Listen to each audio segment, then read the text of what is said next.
Good morning, welcome to Fletch and Sav's Best Bits. Loads to come in the show today, Rob. We've got court hero Norman Whiteside, we meet the boys from Man City Academy, and we'll be doing a lot of talking about Mourinho and Chelsea. Enjoy the show. What's your reaction now, 48 hours later, that Mourinho's no longer the Chelsea manager now? You've had time to dissect it and think about it and analyse it a little bit. And when you see that piece that Tom put together for us, any surprise at all? No, he's spoken a lot of rubbish, hasn't he, over the time. I think that's what that piece showed us. I mean, when I first heard about the news, obviously it's been bubbling for quite a while. You have two trains of thoughts. My first one was, who is better out there? Guardiola, probably the only one that you can realistically say is better as a manager. So they're only going to be going backwards. As my first train of thoughts, what are they doing? But then you think about it, and if the reports of the players not liking him so much, or that total change, because everyone used to say he was such a good man manager, now, you know, we're hearing different. And if that is the case, then you can understand it, because if a whole dressing room goes against the manager, then, you know, which one do you side by? And you've got hundreds of millions of pounds worth of talent or a manager, it's probably easier to go with a manager. It's not surprising after the headlines, and I said it a couple of months ago. I think it gets to a point, though, where the owners of football clubs now are looking and thinking he's causing too much trouble off the field. And from minute one, from the first game of the season, I know people keep talking about the doctor situation, but then him getting banned and getting sent to the stands and then coming out and not doing press conferences.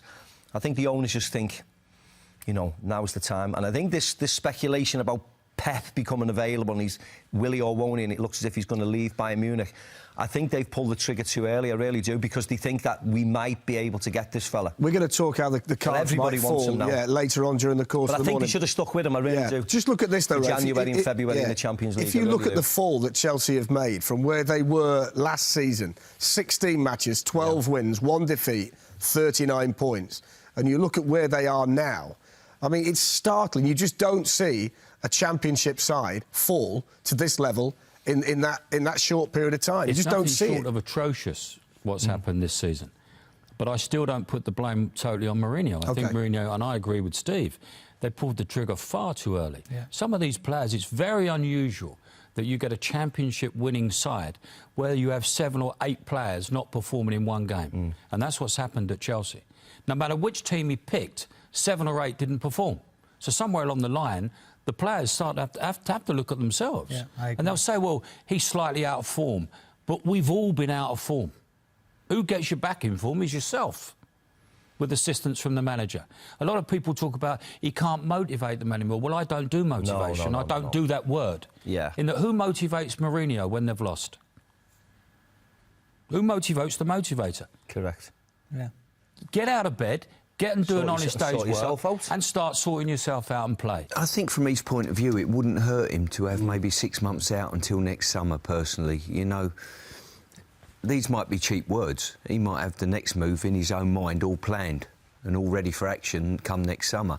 I think it'd do him the world of good, you know. He's been at the top end of football for a long, long time. He's been very successful. Now he's had a tough period. I think if there is a good thing to come out of this, I think lesser managers and younger coaches and younger managers will look at this and say, well, if I get the sack, it's happened to Mourinho now, the best in the world. So at least it'll put them on level ground a touch more. But for me, he's for what he's achieved at Chelsea and across football, he deserves a break, and I think the break would do him the world of good. But if he wants to come back in, all well and good. Guardiola, I think, has privately expressed a preference to be in London, and that's something that people know about. But Chelsea in the past have made strong overtures to him. You could even say that the team that Jose inherited was actually built for Guardiola, full of players who are not necessarily Jose-type players, and maybe that's been part of the problem. But I don't think he's ever really given Chelsea a real indication that he wants to take the job. If anything, I think going in now, after Mourinho, is probably less attractive than ever before, because you know the fans are going to sing Mourinho's name for the next couple of years. Your first defeat or whatever, fans again were going to sing Mourinho's name. It's not a great position to be in, especially for Guardiola. So I think it's very unlikely that he'll be available for them. I was 13. I'd never actually left Belfast. So I left on a Monday morning, first time on an airplane. Absolutely great thrill. Get the Old Trafford, I met Matt Busby, Jimmy Murphy, On the Friday, I had to go back home because my school were off to America to play in a football tournament. The first Monday, I'm at the Theatre of Dreams, one of the best clubs in the world. The second Monday, where did I end up? In the Oval Office with the President of the United States, Jimmy Carter. I came out of the Oval Office, teacher pulls me to one side and said, Norman, your parents have been on the phone. Manchester United want to sign you. And that's how I found out as a 13-year-old that Manchester United wanted to sign me. So what a week that was for me, my introduction to football. We could have a situation here where 2 or 3 managers are being chased by 5 or 6 huge European clubs. We've never had this occasion where these so-called super managers have all become available. Carlo, you know, Jurgen Klopp, of course, Liverpool have taken him, Jose, and Pep's going to come available. This group of managers now are on a higher echelon than everybody else. That's why I think we need to get back to normal. You know, Van Gaal does go, well, Giggsy should get the job, simple. You know, Ryan Giggs should get it, and they should start to build that dynasty identity back that we spoke about before. Giggsy's perfect for it. I think Mac is spot on, because if you look at Guardiola, he's the perfect one to look at. He went from Barcelona reserves or youth team straight into the hot seat. At what age? 37, 38? Yeah. Why not Ryan Giggs at Manchester I've said it for a long time. That he has the identity. He knows the way the club wants to play. He knows how the supporters want the team to play, the type of player. And it's more important for me, Mac has been at Liverpool, Real Madrid, the type of person you bring in. Person now is more important than the player to a certain degree.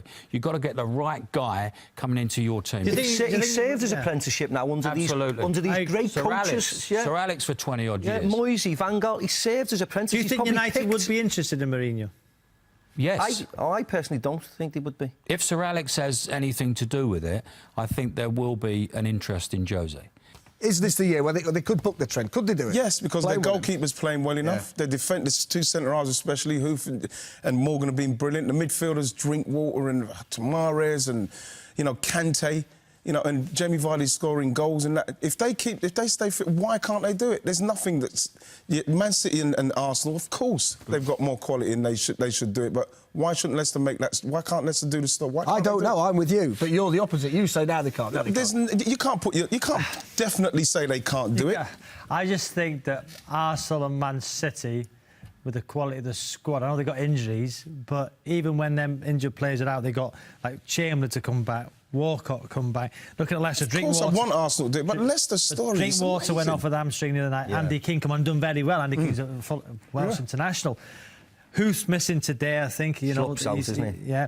So I just think they might not get injuries. Well, that's the thing. They might not get injuries. If they don't, then? So if they don't. If they don't, I just don't think they... They might buy 1 or 2 players. It's only because it's not the done thing. Because it's Leicester City. That's the Because only reason. in my head, I'm thinking it's Leicester City. And it's not... also, it's your experience. You've seen this 1,000 times Norwich before. at the top, mate. Southampton had a great start. Swansea had great starts. You always know that. But not to this point. No, of course. But Macca, I don't think it's going to happen. I think Everton will beat them today. You know, Man City over the Christmas period. The run that they've been on since when they're at the bottom of the league to now, it's unbelievable. What they've done is unprecedented. So what the calendar year is unbelievable. Unbelievable. Everton, Liverpool, Manchester City, the next 3 games. If they're still top after that, do we say, yeah?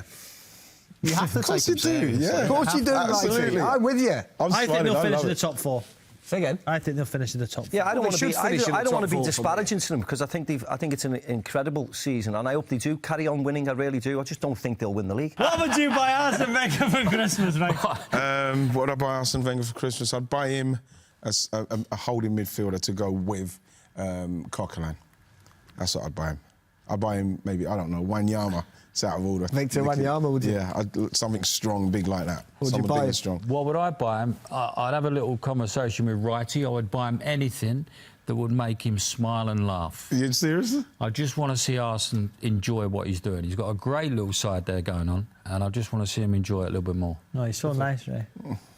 I would buy him the Sex Pistols album. I'd love to see this. It'd be the funniest thing I've ever seen. I'd love to see him at Brixton Academy in the mosh pit crowd surfing. That would be great. There's one person you want to see, it's the Professor being floated across the crowd at Brixton Academy. That's the one thing. That is a sight. It's a blinding visual. That's a great visual. Righty's off to get some Sex Pistols tickets for him now. That's it for Fletch and Sav, the best for this week and this year, Fletch. Hope you enjoy enjoyed the show as much as we enjoyed doing it. Remember to keep your tweets coming into us at Fletch and Sav, and we'll see you in the new year for West Ham versus Liverpool on the 2nd of January. Have a fantastic festive season.